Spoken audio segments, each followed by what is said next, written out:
with a look at what's grabbing headlines in the international press with Flo. Hi there, Flo. And we're going to start off with a quick word about Nigeria. Tensions are high in some parts of the country as we wait for these full results of the presidential election. That's right. As of now, it's neck and neck for the two leading candidates, according to the first partial results. It's too close to call, so it's getting some attention, though, in the press while we wait for those final results. It's on the front page of the Wall Street Journal today. It talks about how Nigerian protesters claim vote rigging, and you can see a photo of protesters in River State. They're calling for a halt to the presidential election, citing irregularities. And we have had similar warnings from outside of Nigeria as well. I'm thinking about the United States and Britain. That's right. This warning coming yesterday from the U.S. Secretary of State John Kerry and the British Foreign Secretary Philip Hammond. They said they were disturbing indications that this bitterly contested race could be a subject to, as you can see here in the headline, political interference. Now, as we were saying, those final results are expected today, but there could be more delays, of course, given these allegations. And interestingly enough, Goodluck Jonathan's party, the President's Party, dismissed that claim from the US and Britain, saying it was absolute balderdash, which is very interesting language, at least. We're going to move on to another one of our top stories now. There's nuclear negotiations happening in Lausanne in Switzerland. Of course, it's all about Iran, what's going to happen with their uranium, their sanctions, all sorts of things.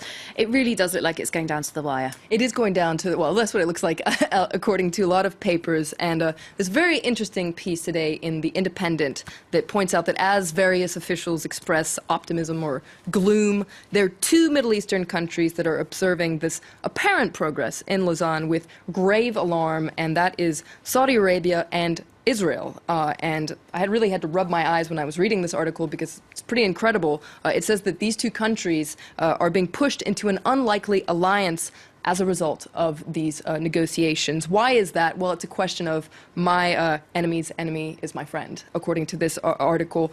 Both countries say that Iran is intent on acquiring nuclear arsenals regardless of its promises. And the article says that both Israel and Saudi Arabia see a nuclear Iran as a direct threat to their existence. And to quote one of the senior Israeli officials that's quoted in this article, necessity creates alliances. So what does this actually mean? What kind of alliance are we talking about? Well, it's actually cooperation between Israel and Saudi Arabia, but also Israel and Sunni states is growing in the region. And the article talks about a secret understanding. Basically, all this is happening under the surface along diplomatic lines.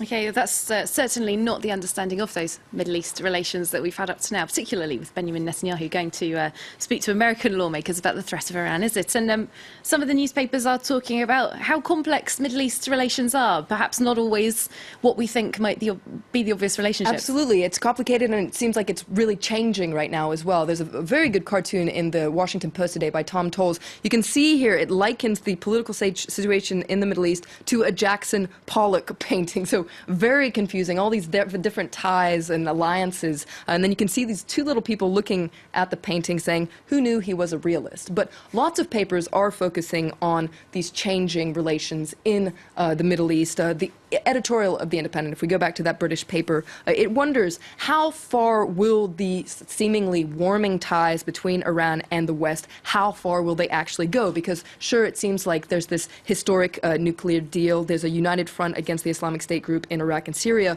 but it's likely to end there, according to The Independent. We must not blind ourselves. Iran is likely to remain a problem in the years to come. Very quick word about the Queen of England. A very quick word about the Queen of England. The staff are revolting. Oh my goodness. You can read a lot about it in the British press. This is staff at Windsor Castle. They're going to vote today on whether or not to strike. Now, why are they striking? Well, they claim they're being asked to carry out extra duties without being paid extra. Oh, goodness. We'll have to check that out, like you say, in the British press. Thanks very much, Flo Villamino. We're going